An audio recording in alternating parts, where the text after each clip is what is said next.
When I walk the halls in the schools now, there's lots of beautiful Latino faces everywhere. And so it's important to take into consideration the needs of these students so that they can be successful and so that we can meet their needs so that they can be contributing members of our society.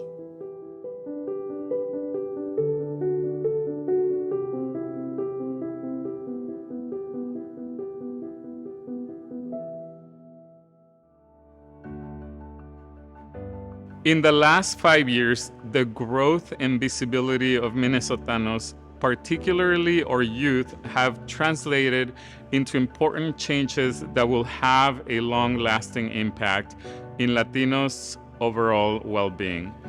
Let's discover the role played by the Council in partnering with the community. Before the COVID-19 pandemic hit, MCLA made one of its main priorities in education addressing the teacher shortage in the state by co-leading various iterations of the Increased Teachers of Color Act, ITCA, legislation. So I live in Greater Minnesota in Rochester, and one thing that has changed is that the Latino community keeps growing and flowering and just being more present in our community. I am very proud to be able to be an educator in the schools and to have someone that the students can connect with, that can understand them, and that can be a role model for them. When I walk the halls in the schools now, there's lots of beautiful Latino faces everywhere. And so it's important to take into consideration the needs of these students so that they can be successful and so that we can meet their needs so that they can be contributing members of our society. Following the pandemic outbreak and the global protests for racial justice of 2020 that hit Latinos unequally, MCLA shifted its focus to support the emergency plans to address the multiple challenges faced by the community to access bilingual information and resources to get tests, vaccines, and other government-related services. The Council visited various localities to hear directly from the community about the impact at both crises and produced a report documenting their stories and testimonies. What I'm most proud of in our work is coming up with the strategic framework, and that happened right before the election in 2021. I was first elected chair, and we came up with that framework. That framework not only entailed and guided the council and its staff on doing research, but we also tasked ourselves into how do we better connect with the different organizations with our community so that when the time comes and that window of opportunity opens to pass amazing legislation, we can hit the ground running, support the organizations doing that work, and at the end, come out, finally see that light at the end of the tunnel and successfully win great policies for the Latino community in Minnesota.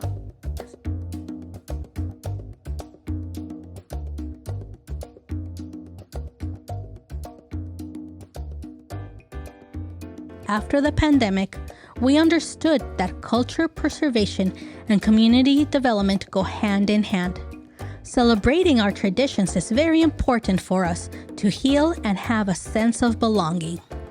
MCLA collaborated with Neomuralismos de Mexico to organize the first ever installation of an altar to celebrate Dia de los Muertos at the state capitol, leading to an official proclamation by Governor Walz. If I had to choose one word to describe MCLA and its work, I would say harmonic. It takes a lot to not only listen to the community organizations, and as well as speaking with the governor's office, speaking with the legislatures, and then coming up with legislative priorities and an agenda, and then being able to not only execute that, but passing that on to the governor's desk for him to sign it. That takes a lot of harmony, a lot of coordination, and definitely a lot of skill too. So I would say harmonic. 2023 has been a landmark for a more inclusive and equitable legislation. But over the last 5 years, the Council has been instrumental in the passage of ITCA, anti-wage theft legislation, funding for regenerative agriculture, a new hair technician license, and tax credits for ITN filers. The Council was also proud to support advocates in their fight for driver's licenses for all and healthcare for all, joining the fight to include our undocumented neighbors, family, and friends in policy and legislation.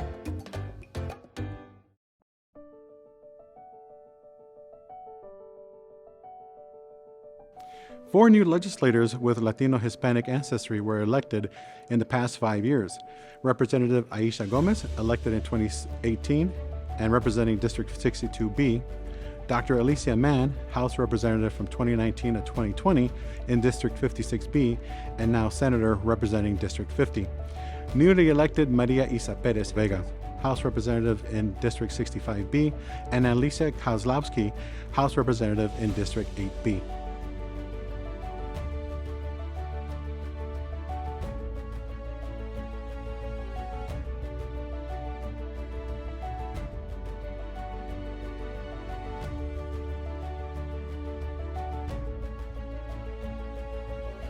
On behalf of our council members, thanks for being part of this journey. We appreciate your continued interest and involvement and invite you to learn more about the council's work to create a more inclusive and equitable Minnesota. Check out our website for more resources and historic documents. Our name has changed over time, but our purpose remains the same: advise and inform on legislation and policy with Latino Minnesotans. Muchas gracias.